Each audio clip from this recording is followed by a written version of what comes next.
Olá, hoje é quarta-feira, 22 de janeiro. As notícias de interesse do trabalhador, dos movimentos sociais e pela democracia estão aqui no seu jornal.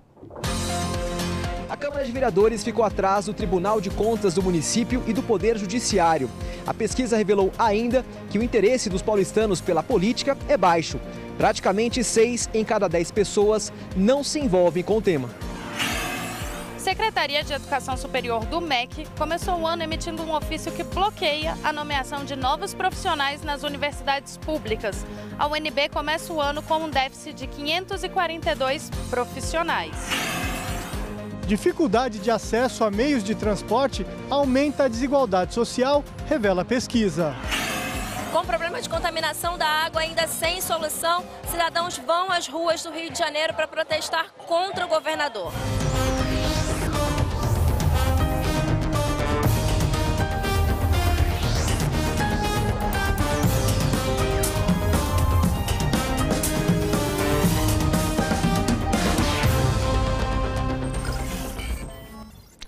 Você sabia que a falta de transporte público afeta em cheio a qualidade de vida da população e contribui para a desigualdade?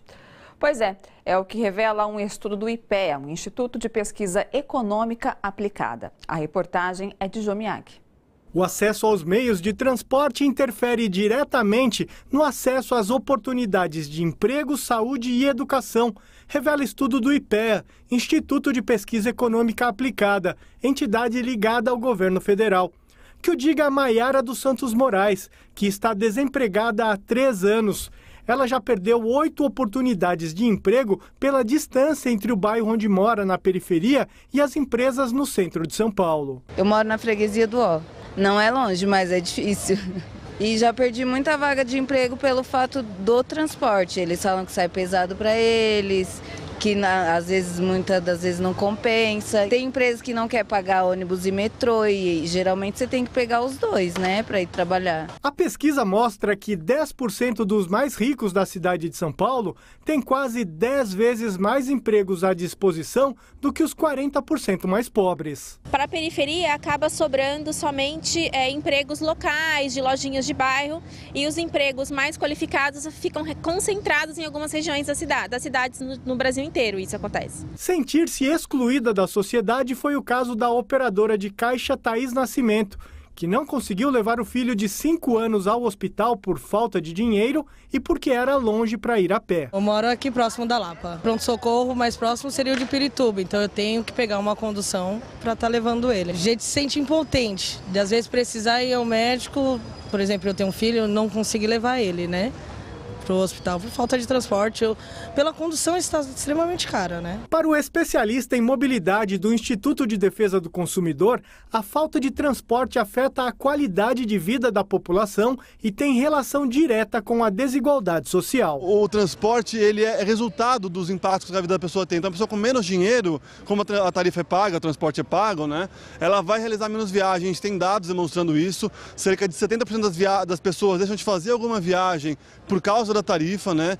A falta de acesso à mobilidade, aos transportes, amplia a desigualdade, como a pesquisa do IPEA e do TDP mostraram, e limita a vida da pessoa. Então a pessoa fica mais restrita ao bairro dela, tem menos opções de lazer, de cultura e de viagem, né? A pesquisa mostra que um sistema de transporte público barato e eficiente tem a capacidade de reduzir desigualdades sociais.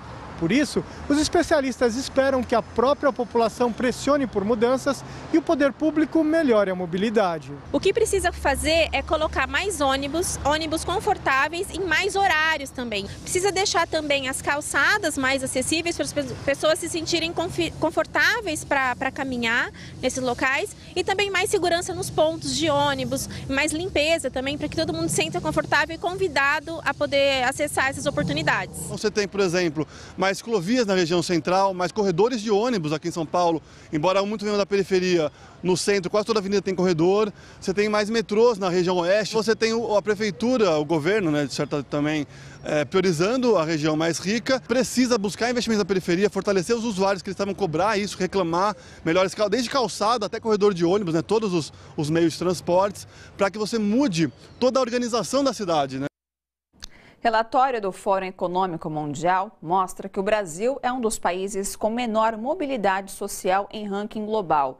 Ou seja, uma pessoa de renda baixa demoraria em média 9 gerações para atingir uma renda mediana no país. Dentre os 82 países que fazem parte do levantamento, o Brasil está na posição 70.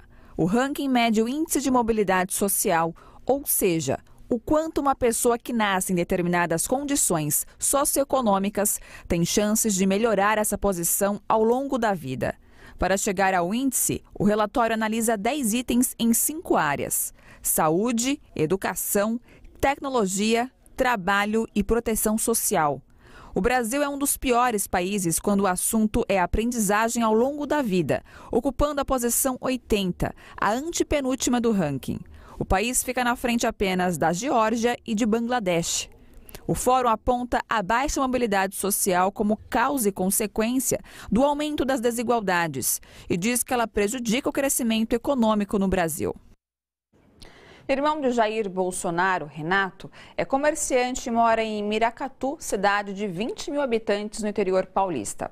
Mas ele não tem se destacado por ser dono de 4 lojas de móveis. Segundo a Folha de São Paulo, Renato Bolsonaro atuou como mediador de pedidos de prefeitos de 4 municípios do litoral e do Vale do Ribeira, região de origem da família Bolsonaro, para a qual foram destinados mais de 110 milhões de reais. Renato Bolsonaro não tem cargo público, mas isso não o impede de participar de solenidades de anúncio de obras. Ele assina como testemunha contratos de liberação de verbas, discursa e recebe agradecimentos públicos de prefeitos pela ajuda no contato com a gestão federal comandada pelo irmão. Em 2016, o telejornal SBT Brasil denunciou que Renato Bolsonaro era funcionário fantasma da Assembleia Legislativa de São Paulo com um salário mensal de R$17 mil. Depois da denúncia, a exoneração do assessor saiu no Diário Oficial do Estado. Caiu em 9,7 pontos a aprovação do desempenho de Jair Bolsonaro. É o que aponta a pesquisa divulgada hoje pela CNT, a Confederação Nacional do Transporte, com o Instituto MDA. Segundo a pesquisa, em fevereiro do ano passado, 57,5% dos entrevistados aprovavam a maneira de Jair Bolsonaro governar.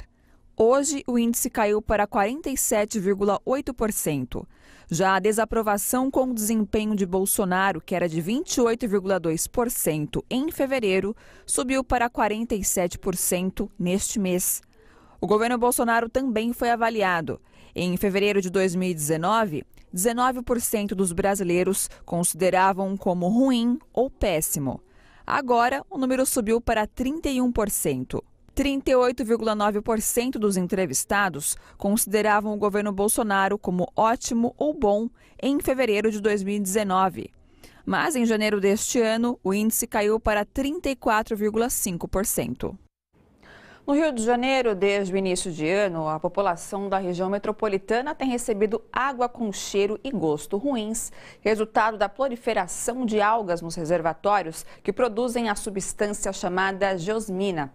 Enquanto o governador Wilson Witzel fala em sabotagem, manifestantes apontam erro de gestão e o perigo de privatização da Companhia Estadual de Águas e Esgotos. A reportagem é de Viviane Nascimento. Um direito humano básico que tem sido negado à população do Rio. A água de qualidade duvidosa distribuída pela SEDAI foi alvo de protesto.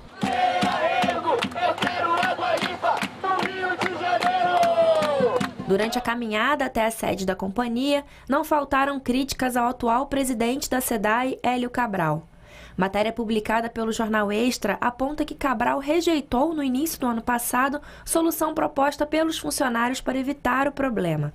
O então chefe da estação de tratamento de águas está entre os especialistas exonerados em 2019. Os técnicos da SEDAI estão trabalhando para debelar esse problema, que na última vez que aconteceu foi em 2001. E de lá para cá nunca mais aconteceu. Por quê? Porque os técnicos aprenderam com a lição e sempre tomaram as providências necessárias e cabíveis. Só que esse presidente que aí está demitiu 54 técnicos competentes, engenheiros, que conheciam muito bem o sistema, numa tacada só, que é um erro de gestão administrativo que poderia ter sido evitado. E, repito, de 2001 até o último verão de 2018, nós não tivemos casos de proliferação de alga. Por quê? Os técnicos estavam lá com autonomia para exercer sua função. Hoje ninguém tem mais autonomia. A responsabilidade do governo do estado, que nomeou o Cabral e tem poder de intervir na companhia, também foi lembrada. O governador nunca foi uma dependência da SEDAI. Ele não conhece o Guandu. O governador nunca conversou com os trabalhadores da SEDAI. Então nós temos que ter essa clareza para que ele demonstre que ele realmente defende a coisa pública, o que é público, e preserve a empresa que gera para ele todo ano R$1 bilhão. Além do medo de prejuízo à saúde, esse problema de contaminação por geosmina também está pesando no orçamento do cidadão fluminense. A gente não tem que ficar bebendo água contaminada, e ainda mais a gente que é pobre e a gente não tem dinheiro para comprar água. E a gente não pode ficar bebendo essas águas, a gente tem que vir aqui, reclamar, ir à rua. É o nosso direito isso. Fica desmerecendo a SEDAI para poder justificar uma privatização. Então, como a gente é contra, a gente está aqui, né? Quem tem dinheiro para água mineral não está aqui porque não precisa, né? A falta de tratamento de esgoto na região metropolitana foi apontada como causa do problema. No ranking do saneamento básico do Brasil de 2019, feito pelo Instituto Trata Brasil, grandes cidades da Baixada Fluminense, como Nova Iguaçu, Belfor Roxo e São João de Meriti, aparecem entre as 10 piores do país em volume de esgoto tratado. Agora, a responsabilidade também do governador de botar todos os prefeitos na mesa e cobrar uma providência para a rede de tratamento de esgoto. Não é só o prefeito daqui do município, não. É o prefeito de toda a cidade, todo o município do Rio, né, que deságua seus esgotos de forma irresponsável. O acesso à água de qualidade e saneamento é uma questão histórica para as populações marginalizadas do estado. Está causando problemas que está chegando para todo mundo, em todas as classes sociais. Essa água com gosto estranho, que pode causar dor de barriga, que pode causar, enfim, várias coisas, é algo que está acontecendo agora. Mas o saneamento, né, e a importância com a água é um problema histórico, dependendo de onde você vê. Nas áreas mais afetadas, áreas, por exemplo, de mais pobres, a água não chega, o saneamento não chega. O debate tem que ser mais geral. Pesquisa aponta que eleitores de São Paulo perderam confiança no legislativo da cidade. Veja na reportagem de André de Anucari. De acordo com a pesquisa da Rede Nossa São Paulo, os paulistanos elegeram a Câmara Municipal como o órgão menos confiável na cidade. A honestidade do legislativo é duvidosa para mais de 60% dos entrevistados e a metade considerou o desempenho dos vereadores ruim ou péssimo. Isso realmente mostra um distanciamento do cidadão com esses vereadores e com a Câmara de Vereadores, né? Eu acho que é importante pontuar que a sociedade civil ela não está participando e ela ainda está participando muito menos desses espaços, né? Como audiências públicas e um contato mais próximo com os vereadores. A Câmara de Vereadores ficou atrás do Tribunal de Contas do município e do Poder Judiciário. A pesquisa revelou ainda que o interesse dos paulistanos pela política é baixo. Praticamente 6 em cada 10 pessoas não se envolvem com o tema. A participação como um todo é muito baixa, 58% das pessoas falam que elas não participam e aí quando elas participam tem muito a participação, né, na cadeira, que é a participação da internet, e isso também tem alguns outros tipos de participação, mas por exemplo em audiências públicas e presencialmente na Câmara dos Vereadores ela é muito baixa. Tem gente que nem sabe desse espaço, que não se sente bem-vindo nesse espaço. Mas o que contribui para a desconfiança? Este sociólogo acredita que são múltiplos os fatores para o descrédito, a começar pela crise na representação dos partidos políticos. E também dos nossos legisladores, né? Foi havendo um processo também de deterioração. Você vê a incapacidade de realizar reformas estruturais, né? Aqui na cidade também já uma tradição de se divide entre vereadores que já estão há muitos anos, né, que construíram verdadeiros escritórios de despacho nos seus gabinetes, desconectados com a vida urbana, com o cotidiano do cidadão da cidade de São Paulo, né? Segundo o sociólogo, existe no imaginário coletivo um conceito de criminalização da política. Ou seja, a política vai se tornando uma atividade criminal. Muitas pessoas que têm mais experiência de vivência coletiva, vamos dizer assim, se afastam da política, que poderiam trazer boas ideias, né? E aí a gente abre terreno para quê? Para aqueles que se apresentam como, não, eu sou fora da política, eu sou gestor. Eu sou militar, ou eu sou um pastor, ou um padre, ou eu sou... E pessoas que se apresentam como soluções mágicas, né? Se apresentam de fora para dentro da política. De maneira geral, o cidadão ele tem uma visão um pouco negativa da política e especialmente de alguns vereadores que têm interesses tanto econômicos e do território. Mas eu acho que existem exceções e a gente tem que escalar essas boas práticas, né? Essas práticas de alguns vereadores para que isso seja uma norma, assim, que esse espaço eles realmente seja importante, porque o legislativo é muito importante. Ele está monitorando o papel do executivo, ele está propondo leis e essas leis elas realmente têm que ser do benefício do cidadão, né? E não de interesses econômicos. Mal acabam de voltar das férias coletivas, trabalhadores da Iaborã, ex-Embraer, são surpreendidos com uma licença remunerada. O seu jornal faz um pequeno intervalo e, na volta, fala o que pensa os sindicatos metalúrgicos de São José dos Campos. É já, num minuto.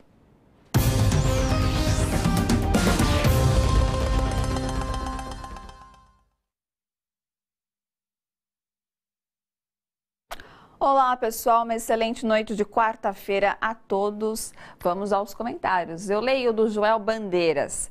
Transporte público vai ser de boa qualidade no dia que político não tiver cota parlamentar para alugar carro e comprar gasolina com impostos do povo. O Eduardo Selga, uma sociedade construída a partir da exclusão social não pode dar certo. Ou o Brasil se reconstrói, ou a sociedade brasileira será uma página virada na história. O Davi Aracoiabense. Abaixo a ditadura fascista que está instalada no Brasil. Daqui a pouco eu volto para ler mais comentários. Continue participando.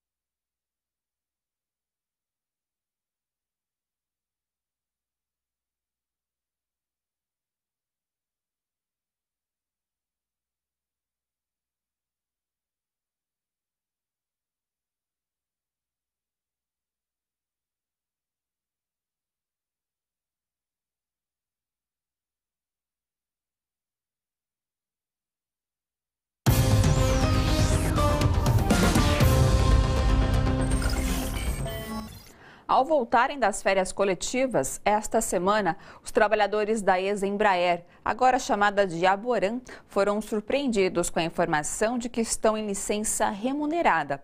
A notícia causa preocupação aos sindicatos metalúrgicos de São José dos Campos. Essa é mais uma notícia que deixou os trabalhadores apreensivos, certo? Porque toda essa questão da transação entre a Embraer e a Boeing, desde o começo a empresa não foi transparente em relação a isso. Ela não tem sido, inclusive, transparente em relação à garantia de empregos e direitos. Desde que a Embraer e a Boeing começaram as conversas, as negociações sobre essa transação, lá em 2018, final de 2017, 2018, já foram mais de 2.000 demissões dentro da fábrica, muito mais de 2.000 demissões. E a empresa também não renovou a convenção coletiva. Então, os trabalhadores da Embraer e os trabalhadores que estão indo para essa nova empresa não têm convenção coletiva de trabalho. A empresa vem nos últimos 2 anos se recusando a assinar a convenção coletiva de trabalho, o que não é uma coincidência, porque a empresa justamente não assina a convenção coletiva no mesmo período que tem discussões com a Boeing. E uma outra questão de apreensividade é que, na verdade, os trabalhadores da Embraer agora meio que estão num limbo, porque nós todos éramos trabalhadores da Embraer. A transação com a Embraer e a Boeing não está totalmente aprovada porque faltam os órgãos reguladores aí da Europa, mais um outro internacional que não me lembro qual, e o CAD também aprovar. Então, como não foram aprovados, a Boeing no Brasil, o Boeing Comercial Brasil não existe. E aí foi criada uma empresa fantasma que se chama Iamborã, um nome indígena, Tupi-Guarani. E então, na verdade, os funcionários que eram os funcionários da divisão comercial da Embraer, que eram da Embraer, agora são da Iamborã. Então também tem isso, né? É importante que até divulgar isso, porque a população brasileira precisa saber que a Embraer, que a gente conhecia, já não existe mais, certo? Já não existe mais. Nós agora existe uma nova empresa chamada Iamborã e o futuro em relação à Boeing é incerto. Mais incerto ainda em relação a toda essa crise que vive a Boeing nos Estados Unidos, no mercado, por conta do avião 737 MAX, que estão todos parados no pátio, né, nos estacionamentos da fábrica aí, por conta da crise desse avião. E a grande apreensividade nossa é que essa crise financeira que a Boeing está tendo em relação ao 737 MAX, com certeza vai fazer com que reduza os investimentos nessa nova fábrica do Brasil. Então, os empregos e direitos no Brasil estão cada vez mais ameaçados. A União Nacional dos Estudantes pediu hoje ao Ministério Público Federal a investigação do Exame Nacional do Ensino Médio, o Enem. A intenção é descobrir se as notas da edição deste ano da prova estão condizentes com o desempenho dos estudantes. O Ministério da Educação identificou erros que afetaram a pontuação de parte dos 4 milhões de estudantes que participaram do exame. Segundo o Ministério, houve inconsistência na correção dos gabaritos. Na prática, candidatos que fizeram a prova de uma cor tiveram um gabarito corrigido como se fosse de outra. Na verdade, eles vêm errando desde o início da elaboração da prova, né? Primeiro com um certo comitê de censura a determinadas questões que até hoje não se sabe como foi constituído, que tipo de questão foi retirada da prova, né? Aquele movimento ideológico que eles fizeram ali começou lá. Depois, o presidente do INEP, que foi trocado 3 vezes, a equipe que foi trocada diversas vezes, então houve uma descontinuidade do trabalho. Várias denúncias foram feitas aos problemas que isso estava causando ali no INEP e que colocava em risco a realização do Enem. Depois, a escolha da gráfica também, que realizaria todo o processo ali de impressão, né, dos cuidados com a prova, também não cumpriram da maneira mais correta, porque não escolheram a empresa ganhadora da licitação. Até o TCU, o próprio TCU fez uma recomendação e o MEC não seguiu sobre a escolha da gráfica. Nós entramos com uma recomendação, uma representação, ontem no Ministério Público Federal, em que nós fazíamos 3 pedidos, né? Era uma investigação sobre onde se deram os erros com uma auditoria para garantir, de fato, segurança para os estudantes, né? Porque hoje uma coisa que não se tem é como segurança dos estudantes, se a correção foi feita de fato, se foi averiguada a nota de todos os estudantes ou não, né? Porque o MEC fala em 6 mil, muitas notas foram de fato corrigidas, mas muitos estudantes ainda alegam erro nas notas e discrepâncias grandes, né? Então há uma insegurança. Então esse é um pedido. O segundo pedido nessa representação é de que haja uma investigação se houve responsabilidade do ministro e do presidente do INEP nesse erro, nesse equívoco, né? O que pode agregar, inclusive, aí algum tipo de ação civil contra esses gestores, né?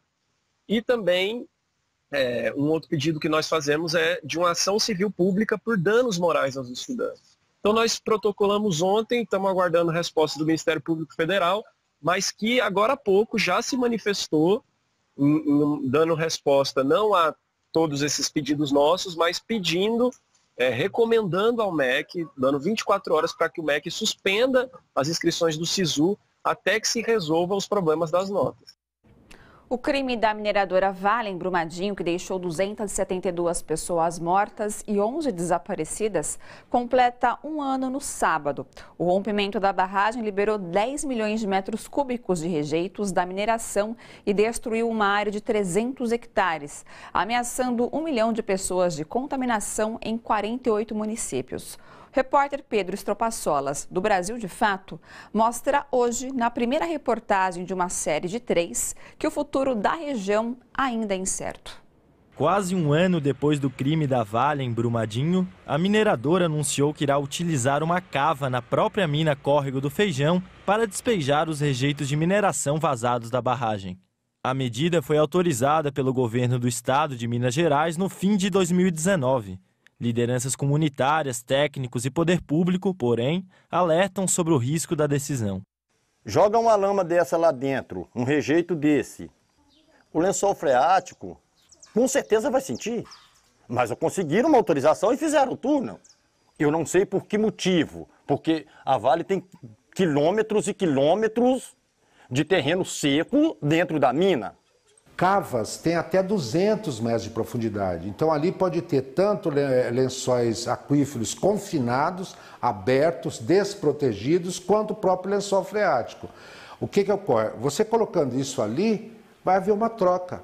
Na realidade, as águas que vão sair nascentes vão estar contaminadas. Então, substância perigosa ela tem que ser confinada, ela tem que ser enclausurada para ela não ter troca com a biodiversidade, nem com micro, nem com macro-organismos. Eu sou contra e é mais uma atitude que vai oferecer riscos para as pessoas. Que a gente tem mais de 30 poços artesianos dentro do município de Brumadinho. Então, aquilo ali é um risco que está correndo. Então, se julgar, pode contaminar o lençol freático todo, de todas as comunidades. E isso é proibido fazer até segunda ordem. Com o plano de contenção de rejeitos realizado pela Vale, pouco mais de 10% do total dos rejeitos foram recolhidos dos 300 hectares de área destruída. Cerca de 7 milhões de metros cúbicos de lama ainda estão dispersos no local. Esse é um material que deve ser encaminhado para a cava. Normalmente, por se tratar de uma questão ambiental relevante, a gente achou que passaria pelos órgãos ambientais, teria uma consulta pública prévia e não teve. A comunidade, que é a principal prejudicada, ela não foi consultada. Para nós é negado o direito que a Constituição garante da informação. Isso aí é simplesmente um tapa na cara das comunidades, senhor. E se a máquina pegar um resto mortal de um ser humano desse aí, de um filho de Deus desse que não foi encontrado, e jogar lá dentro da lagoa? Ela está favorecendo o bombeiro. Os moradores de lá já oficiaram técnicos do Estado para não deixar fazer isso por enquanto. Primeiro tem que fazer uma pesquisa muito grande.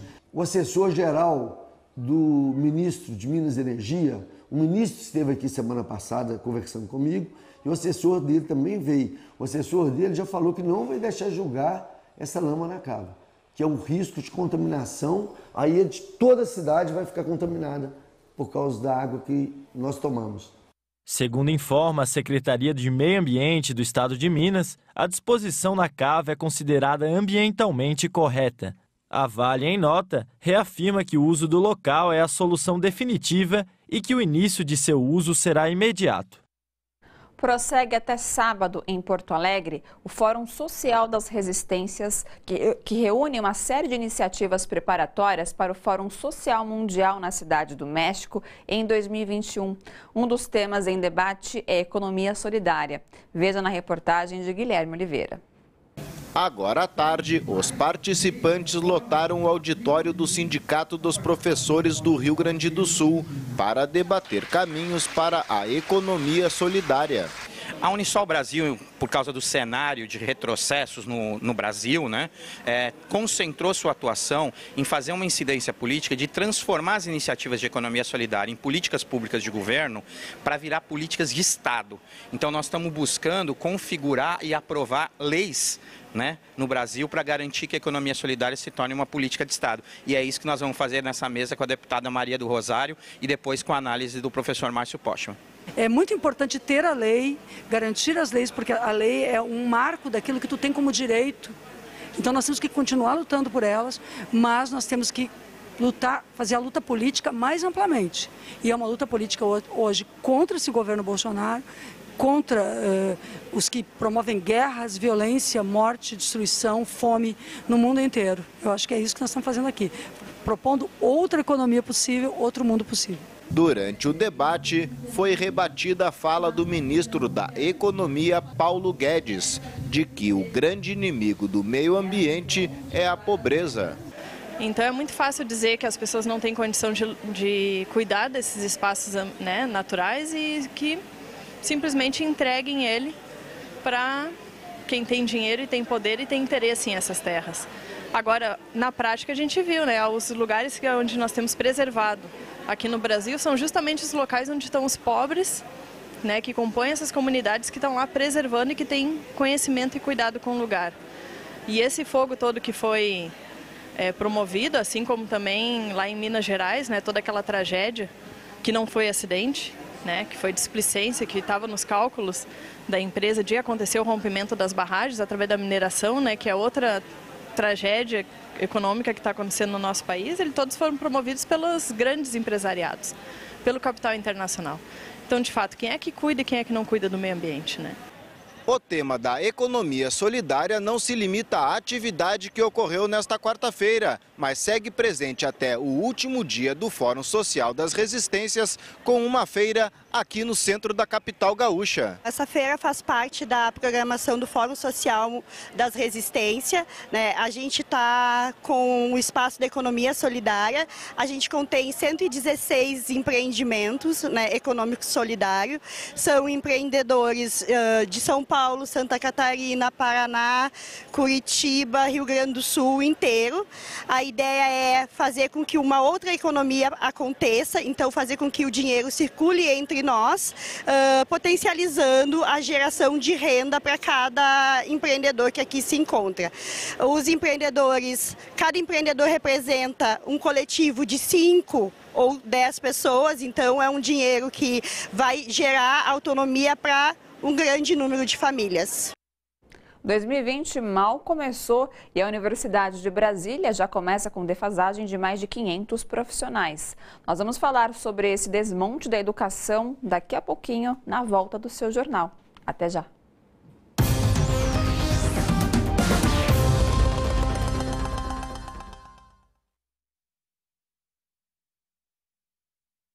Pessoal, de volta aqui com os comentários. Eu vou lendo agora o do Renato Francisco Clemente Júnior.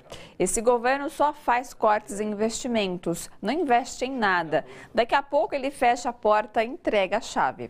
A Nilza Baeze, esses governos que aí estão só destroem nosso Brasil. O Wagner Spagnu, temos de ocupar as ruas em defesa da nossa soberania e direitos. Não saiam daí, continue participando com comentários que daqui a pouco eu volto para ler mais.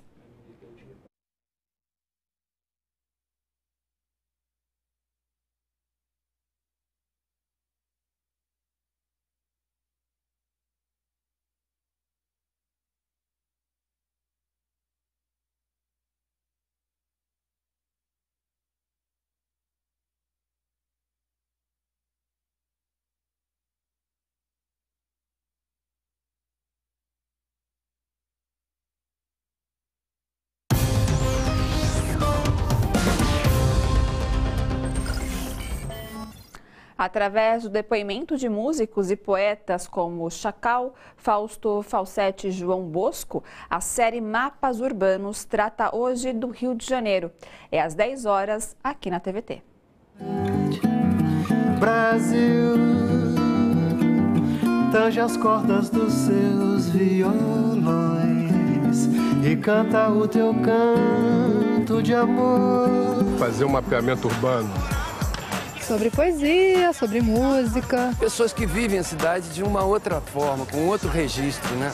Quase que como tomar o pulso dessas pessoas, ou o pulso das cidades, através do pulso dessas pessoas. Só uma pequena correção, é Fausto Falsetti. Bom, em Brasília, a UNB começará o ano com déficit de 207 profissionais e 335 técnico-administrativos.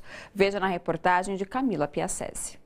O primeiro ofício circular expedido pela Secretaria de Ensino Superior do MEC, o SESU, foi para comunicar que em 2020 não serão permitidas novas contratações de professores e de técnico nas universidades públicas do país. O corte foi justificado pela Lei de Diretrizes Orçamentárias, mas a Associação dos Docentes da UNB garante que a medida é inconstitucional, pois já havia previsão de orçamento para a contratação de novos servidores quando o concurso foi feito. E essa, em concreto, esse ofício, que reforça a portaria de 8 de agosto do ano passado, ela é, segundo a leitura que a assessoria jurídica está fazendo, ela é inconstitucional. A gente enxerga, né, essa medida aí do MEC como um completo desconhecimento, né, da dinâmica aqui da universidade, né, porque todo ano a gente tem profissionais que se aposentam, né.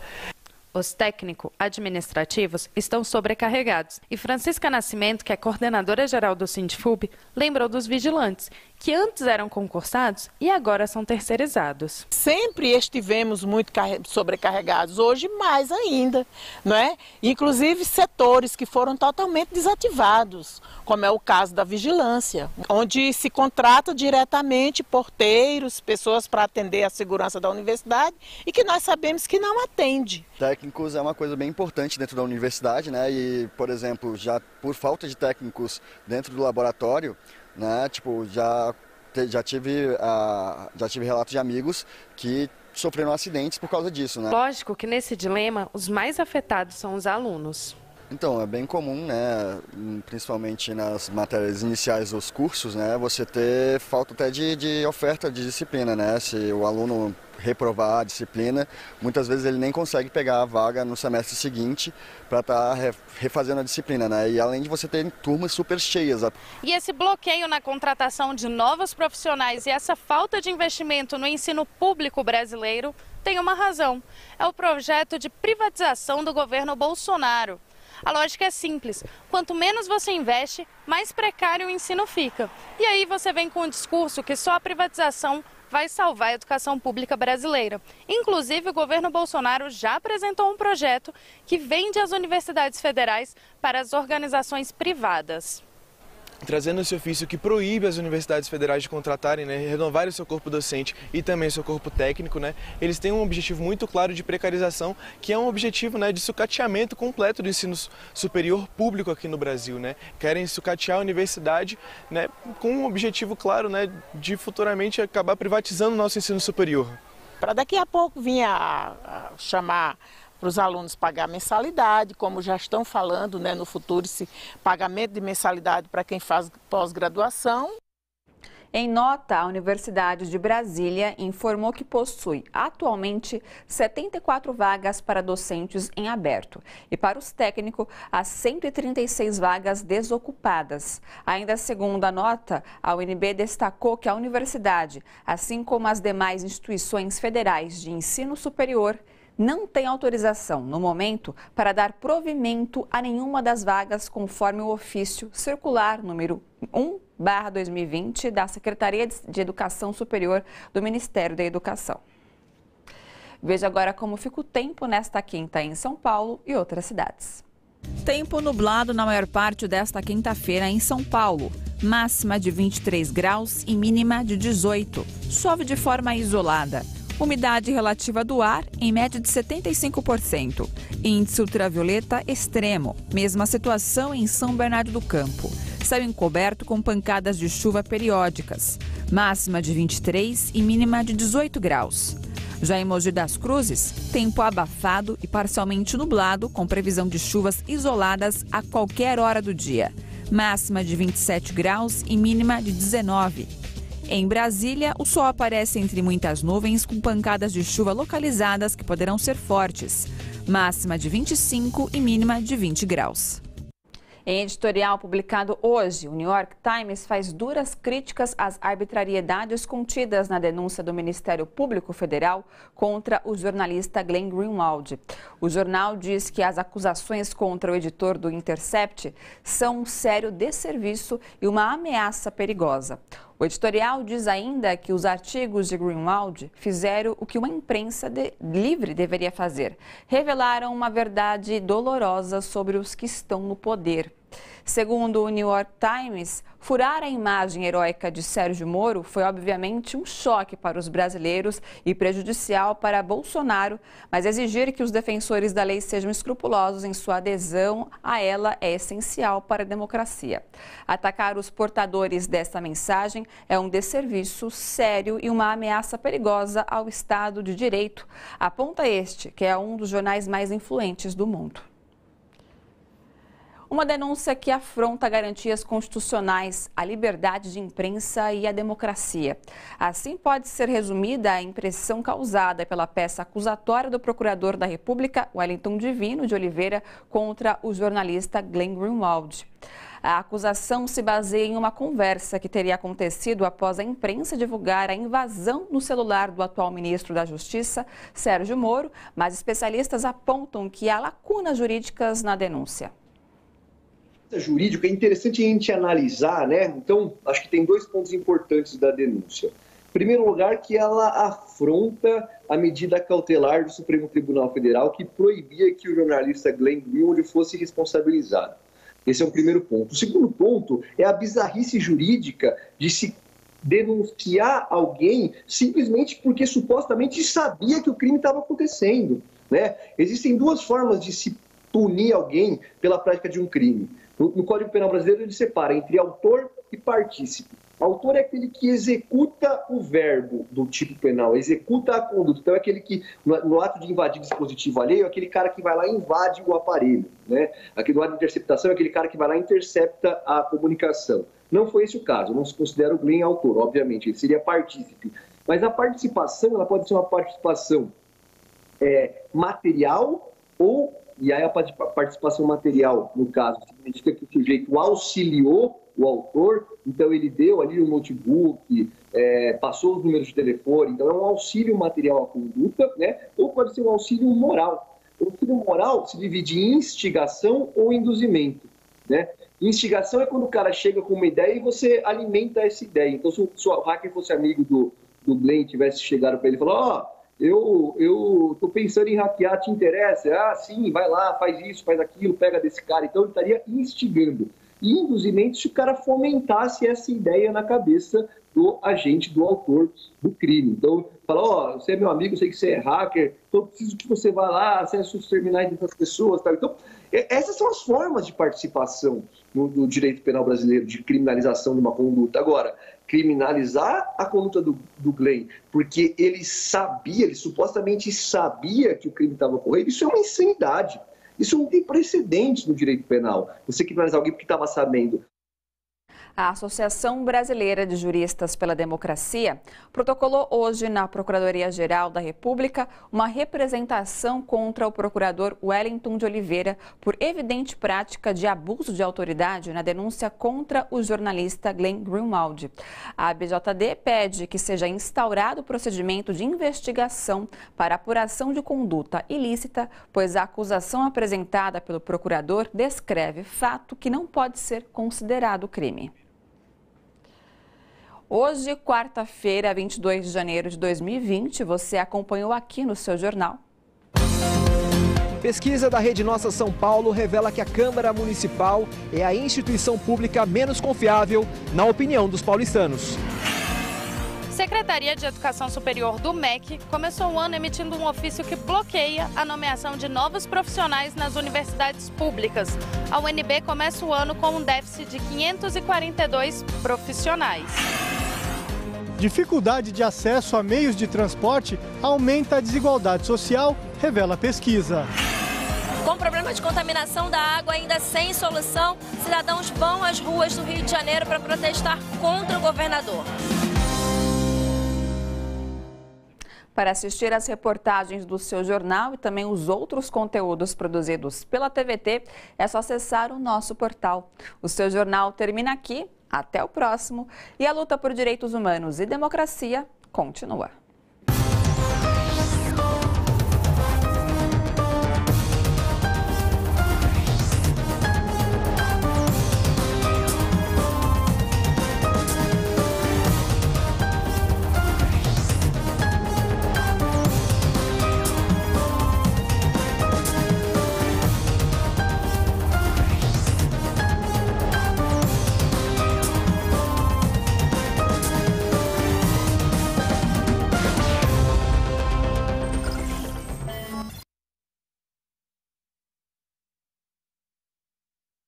Olá pessoal, de volta com os comentários.